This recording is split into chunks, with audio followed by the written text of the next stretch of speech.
Welcome back to the Roll Call Podcast. I am Joe Aguirre along with Dominic Zappone. The Yankees did beat the Arizona Diamondbacks today 6-4. They won that series. They've improved to 79-77. 3 more wins, clinches a 500 record. But unfortunately, as of yesterday, the New York Yankees are eliminated officially from the 2023 postseason. And obviously, look, a lot went wrong with the season. This team doesn't hit. They continue really to not hit. I said on this podcast last week, Dom, that none of these young guys is doing much. None of these guys is really giving you any reason to think a breakout season is coming up next season. John Sterling said that today. Peraza and Wells both hit home runs, which was nice to see. But as I'm flipping through the batting order here, LeMahieu, Judge, Torres, 245, 266, 272.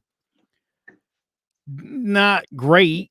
Although I will say this, got this from the radio broadcast as well. In the last 54 games, LeMahieu hitting 282 with a 380 on base percentage. So, like I said, when he got past the injury, it's more the LeMahieu that we're accustomed to. But looking at the bottom of this lineup today, Wells with 2 hits today, hitting 185. Volpe, an 0 for 207. Cabrera, 0 for 4, 218. Peraza had a hit, a couple of ribbies, 201. Pereira, 2 hits today, brings him up to 162. Esteban Florial sitting 220. He's outpacing everybody on this team. Stole a base again today. I believe that was number 6 on the season for him. So he's doing some things. He drew a walk today. You mentioned last week, he's been kind of coming through getting hits, up to 9 hits on the season. And what are your thoughts here, Dom? Again, it'd be nice to see somebody just raking a little bit, just so you're like, all right, yeah, these guys next season, let's go. Yeah, well, that was Jason Dominguez for about a week. That was pretty exciting. I haven't been able to watch too many games recently. I've had a lot going on. But yeah, I haven't really been hearing too much. I mean, nobody really wants to talk about the Yankees right now anyway. They're playing terrible. Their attendance today was supposedly 41,000, but I think I saw like tens of fans in the stadium. So, I mean, I would love the last few games here, one of these young guys to heat it up and just kind of get it going towards the offseason.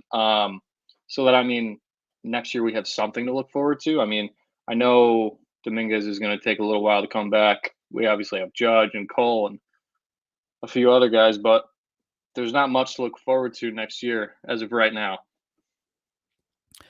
Well, you said nobody wants to talk about the Yankees, and there's nothing to look forward to next year. But one guy took care of both of those things. Aaron Judge, who's certainly worth seeing.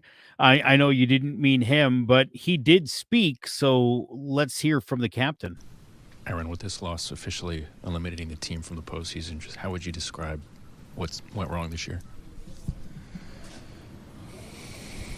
Oh, there's a lot that went wrong. It's we get hit it from a lot of different aspects, but what it comes down to, we just didn't come out here and do our job. With the type of lineup we have, the pitching rotation, we just got to show up collectively. I know guys miss time. That always hurts, from the rotation, from even my standpoint, missing, all the games I did, it doesn't help. When you're supposed to be a guy in the middle of the lineup that, helps produce every single night. So, it's tough. Every year I've been in New York, we're in the postseason, so it's going to be a little different year this off season, but it's just going to give us more time to work and get ready for the next one. As you approach the offseason, do you feel that this team is close to getting back to where it needs to be? Yeah, definitely. Seeing a lot of the bright spots we've seen from the young guys coming up. Some of the changes I've seen, this year, it's it's not going to happen overnight. So we got to hit the ground running, especially when this season ends. We got a lot to work on, a lot of things to change, and a lot of stuff going on around here that needs to be fixed. What needs to be fixed? So, pretty pointed comments again, pointing the finger somewhat at himself. I just don't, he said he likes what he's seen from some of these young guys. Again, I'd like to see more. I'd like to see it's some hope. Just one of these guys go on a little bit of a tear to end the season. It'd be nice. Yeah, I mean, he's going to do everything he can to find a positive out of all of this, which, there hasn't really been any. Um, there were also more quotes that came out afterwards, and he was talking about how he has some of his own ideas going forward, and how he wants to talk to the higher ups, the guys down in the minors, the whole organization. So I mean, you could tell he's frustrated. You could tell he does not feel pleased. He's pretty upset that they're not making the playoffs this year, and obviously, yeah, he blamed himself a little bit for that. And I think obviously nobody blames him. He missed 2 months, but that was a freak accident. Um, you could tell he's upset, and there's a lot that needs to be changed, and I think he's going to have a big part in that. Yeah. Again, this whole season's been difficult for the Yankees, and interesting stat I came across today. The Yankees now just the 17th game in Brian Cashman's tenure, some 4,102 games where the Yankees are eliminated from the postseason. So it's not something we see very often. Fans should appreciate that at least a little bit. I think one of the things that's got me, look, the Yankees had the fortune this season of playing the American League Eastern teams less, and we all know what a good division that was. They finished 19-29, a 396 winning percentage against the American League East this season. That's completely unacceptable. Yeah, I mean, I think it went from 19 games against the guys in each division to 14. So I mean, we definitely saw them a lot less, but it's still not acceptable. I mean, you got to beat those guys in your division if you want to win the division in the first place. It's obviously one of the best in the whole league, one of the best divisions. It's not easy, but I mean, you're the New York Yankees. You have to expect to win. So By the way, the loss yesterday, they're 17th by 6 runs or more, which is the same amount of games they've lost in the previous 2 seasons combined. So again, just the inconsistency. I think you look at the starting rotation, and it was in shambles for so much of this season. They still pieced together a decent performance. The bullpen overtaxed, still pitched pretty well for the most part. It really just comes down to this team, and it still happens. Again today, big home run, the difference. A walk, a sac fly. Nice to see stuff like that for them to pull that out, and that's what it came down to. But again, the mindset still seems to be the offensive approach. Swing for the fences. That's it. yeah, I mean, that philosophy has to change. I mean, yeah, I mean, every team still wants to hit home runs. They score points, but score runs. Sorry, but yeah, I mean, the philosophy's got to change. The organization has not done a good job putting a roster together the last few years, and obviously, a lot of that falls on Cashman. And you can tell, like we saw from that previous clip, Aaron Judge is going to have a say in what goes on. Obviously, being the captain of the New York Yankees, you're going to have at least a little bit of say. So, I mean, now we grind through the next few games till the end of the season and kind of get our hopes up for what could happen in the offseason. Who knows?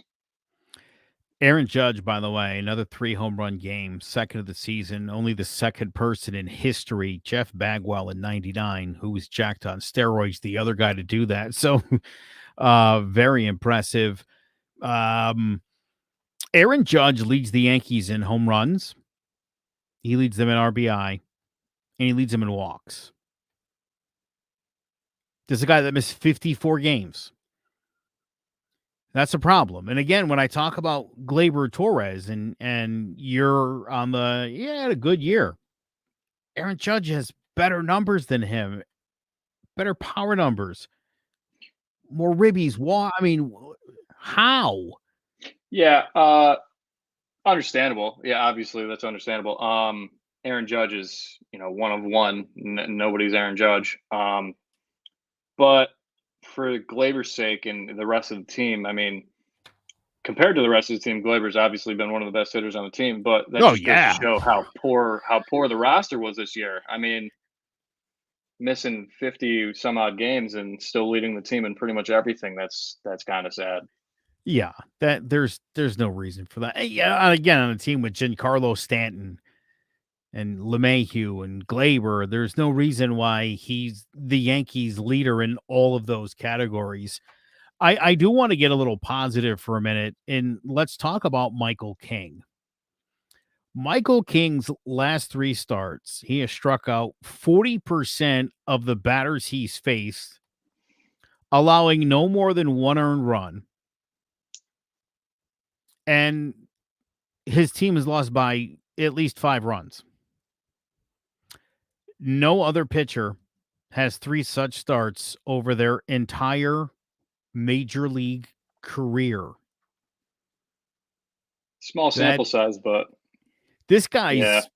a fantastic starter. I think the Yankees rotation out of spring training next season, if it's healthy, with Rodon and Cole and King and Schmidt, you're 4 solid right off the bat.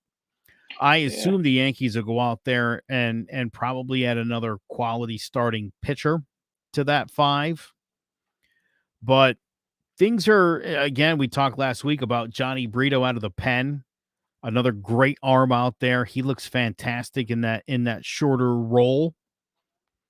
Yeah, so there's some positives here. Some positives. Yeah, and don't forget about Nestor Cortez.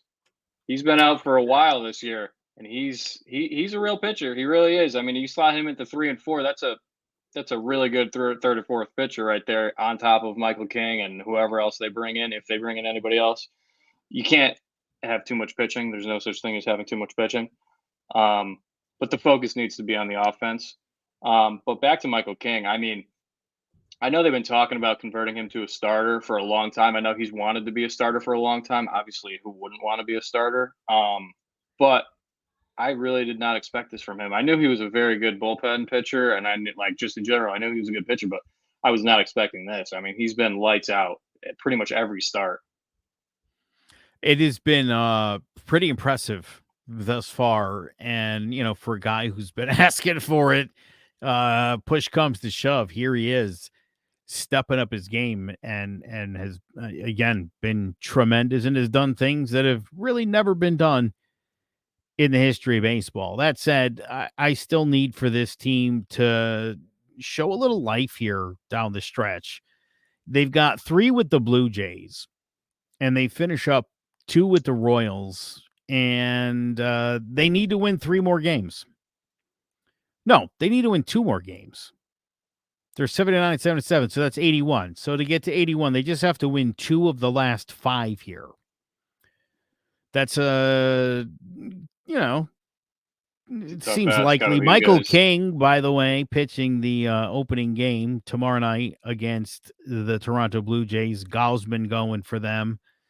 He's had a pretty decent year, 12-9, 3.29 ERA. But Michael King, see what happens. Feel good about that one. Yeah, Garrett absolutely. Cole and Berrios will go on. Was that Wednesday night? And then on Thursday night, Luke Weaver gets another start against Chris Bassett. He looked good. Luke Weaver had a rough year this year. It was a guy the Yankees had been looking at for a couple of years, and he's getting a chance to kind of show off his stuff, pitching for a contract next season. Certainly it could be an option with the Yankees. So let's see if there's any sort of life in him. And then they go to Kansas City Carlos Rodon against Lyles, who's 5-17 with a 6.24 ERA. That's Friday. And then on Saturday, Clark Schmidt will make the Yankees' final start of the season. Got to win, too. Against Lyles, we'll probably strike out 10 times and score twice. Again, look, that the Yankees have a couple tough games here. Toronto's kind of had their number. As I mentioned, the Yankees have played poorly against the American League East at 19-26. It's the worst the Yankees have played in the American League East in divisional play since 1969. So you would have thought, with the way the schedule was laid out, having to face those teams less would have been to the Yankees' advantage. And unfortunately, they just had a tough time with everybody this year, particularly with Boston. Toronto's been tough on them. Baltimore, Tampa. Got to get better than those teams. And those teams hit. Yeah, I mean, it starts in the division, obviously, first. I mean, we keep thinking about, well, the past few years, at least, we've been always thinking about, oh, we got to get to the Astros. We got to get past the Astros. And now we got to get past the Rays and the Orioles and the Blue Jays. And I mean, these teams aren't going away anytime soon. These teams are young and they're good. I mean, this is going to be a tough next few years for this Yankees team. So they got to figure out something. You flipped their divisional record. They've got 86 wins, and they're right in the thick of it. So, again, not being able to keep up with these poor teams, again, it just speaks to the development. And so I think that's why, you look at some of the guys on Baltimore, some of these guys on Tampa, you look at the Toronto Blue Jays with Beset and Guerrero. I mean, they developed these guys over a few years, got themselves competitive, went out, brought some pitching in. They're ahead of the Yankees. Baltimore basically has just developed like Tampa did. Just an incredible organization. They bring all these young guys in. They're hitting. They're getting on base, hitting home runs, coming up big in the clutch. It's the difference right now between those teams and the Yankees. Yeah, I mean, you said it perfectly right there. I mean, the way you build a team is you develop within, and then you bring in pieces around those developed players to elevate your squad. And I mean, they haven't done either of those. They haven't developed, and they haven't brought in good players either. So I mean, something needs to change. I don't know what. A lot, apparently, but they need to get with the new age of baseball. Yeah, listen, part of the other problem is, there is this reliance on the analytics. And I hate to say this, but I think, and I know that's part of the overhaul, they're going to take a look at it. Maybe you need new analytics people, because the analytics are right. It's the execution part that's been a failure for the Yankees. I mean, if you've got the numbers, things should jive out. If there's a reason I'm bringing a relief pitcher in and he blows it, it's easy to be like, oh, analytics are wrong. Well, I mean, guy's got to do his job. Yeah, they're trying to put guys in the statistically best position possible, and it just seems to me the guys aren't coming through. So either your analytics guys suck, or it's a lot of the players just not coming through when analytics say they should. Yeah, I mean, it's all about the balance between development, the analytics, and the old school baseball ways. I mean, you can't lean so far one direction. You have to find that balance between both of them. And I think the Yankees are leaning too far towards the analytical side right now. I think they're kind of just leaning on it way too much. I mean, you don't see a lot of small ball, obviously, in today's game, but you need some of it. You need a guy at the bottom of the lineup that could move a guy over with a bunt or sack fly to right field, drive a guy in. I mean, we don't get a lot of those. It's really just home run or bust most games. They won today's game with a sack fly and a bases loaded walk. And it's like, you know what? That counts too. just like a home run. So more of that, figure out ways to get runs in, shorten up and put the ball in the air with one out and a guy on third or bases loaded. That's what you got to do. So I think they know what's ahead of them. I like the idea that they realize that things have to change. I don't know what that means for Boone and Cashman. That doesn't sound overly reassuring for those two. I will say that. Contracts be damned. You're looking to overhaul everything. It might be tough for one or both of those guys to survive this offseason. Yeah, and going back like a month or two ago, I remember Hal. We probably talked about this. Hal came out and said that he was going to bring in an outside company to kind of overlook the entire organization and see what changes could be made.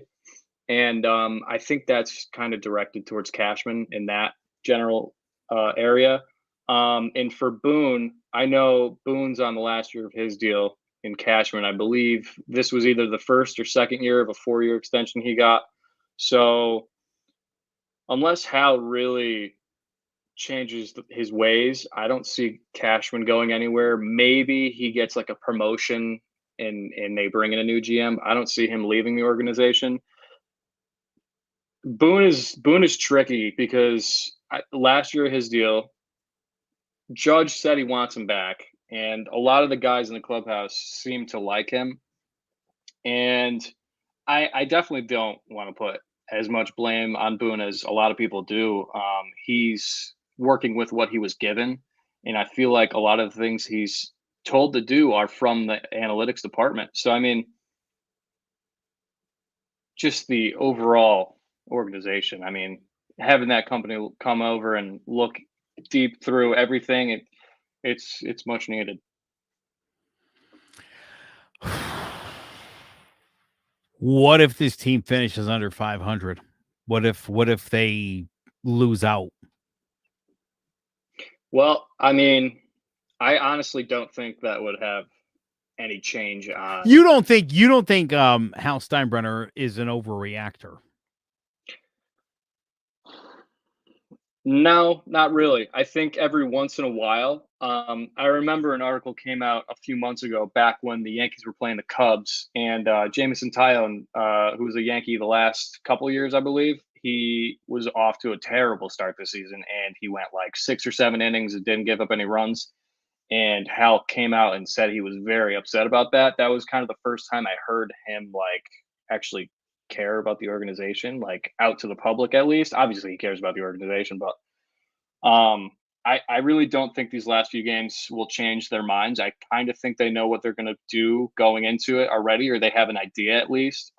Maybe if this company does come in and overlook it, maybe that changes a few things, hopefully. But I don't think the last few games of the season changed that much.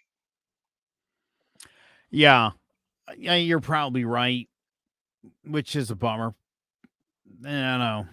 I don't want to be right. Yeah, no, I know you don't, and I appreciate that. I think everybody appreciates the fact that you don't want to be right about this, but yeah, I think that does probably seem the most likely scenario. There was almost sort of a "you made this mess, Cashman, you're going to fix it" kind of a tone that I've gotten from Hal Steinbrenner at this point. So, yeah, I do think that will be the case. Now, as I said, listen, in the offseason, we're going to keep you company. We'll obviously keep an eye on the Yankees hot stove, whatever that might look like, whatever they might do. We'll keep you up to date all off season long. And we're gonna have a little bit of fun on this show. We're gonna give you the best teams of all time, players. We're gonna do some different stuff to hopefully keep you entertained in what could be either a very active offseason for the Yankees or one where they just kind of roll the dice on what they have. Maybe bring in a piece or two and call it a day. I guess we'll have to see what the evaluation determines, which is to be TBD, as they say. Yeah, I mean, if it's anything like last offseason, yeah, we went out and brought back Judge and we brought in Rodon, but got to do more than that. It'll be interesting to see if they look to spend money or if they look to, again, kind of keep it in house and roll the dice on that. But again, it'd be nice to see some of these young guys over the last 5 games here, get on the sticks, get a little hitting going, give us some confidence. Yeah, Although I do absolutely. like Austin Wells. I wish he was hitting a little bit more, but I think he's all in all done a good job. He could be the catcher next year. Yeah, I'd be comfortable with that. Jose Trevino could start against lefties, and Austin Wells can start the rest of the time. Yeah, I mean, I think he should be starting minimum 4 or 5 times a week next year. Absolutely. I mean, Yeah. that's also what comes with it. I mean, we want these young guys to play, so there probably won't be a ton of turnover. We'll probably have to go through some growing pains next year and maybe the year after that, but who knows? It'll be interesting to see what Garrett Cole does as well. He does have an opt out, and if it looks like this is going to take a couple of years, who's to say he doesn't decide he doesn't want to be a part of that? So I believe in that contract, the Yankees could void that by adding a 10th year onto the contract, which they would probably do. I hope so. That would 'Cause, be I mean, terrible. That would be so terrible. All right. Well, that's good. That's good. I hope he doesn't go anywhere. That'd be awful. I think the Mets just proved when you send, Hall of Fame caliber starting pitchers away, you're doomed. And there is always next year. So why you would trade all those guys is beyond me. well, I mean, they were Understand. in a weird spot. They were so far over the luxury tax, and I mean, they were paying $40+ million to 40+-year-old guys. So I mean, that I guess I can understand. But Garrett Cole in his prime, I mean, yeah, that would make no sense. Yeah. No, definitely wouldn't. CleverCrestMedia.com/ the Roll Call Podcast is the website. You could find us on Facebook and Twitter at the Roll Call Podcast and on Instagram. Like I said, we will follow the Yankees through thick and thin here. We'll keep you up to date on whatever might be happening. Maybe we'll preview or do something next week just to sort of see how they finish up and really maybe break down these rookies and see what next season looks like before they really get the hot stove cooking. All right. Well, that's going to do it for me and this dude, Dominic Zapone. Dom, I love having you on the show. Much appreciated. Thanks, man. Appreciate it. Wish we had more to talk about, but again, we I know. will we'll keep it going all postseason long here. And we'll, like I said, start doing some all-time Yankee stuff. I think that might be fun. Got to relive the glory days, all the championship years that you see over our heads. All right, that is it for this week's episode. Again, for Dom, I'm Joe McGuire. We'll catch you next week on the Roll Call Podcast.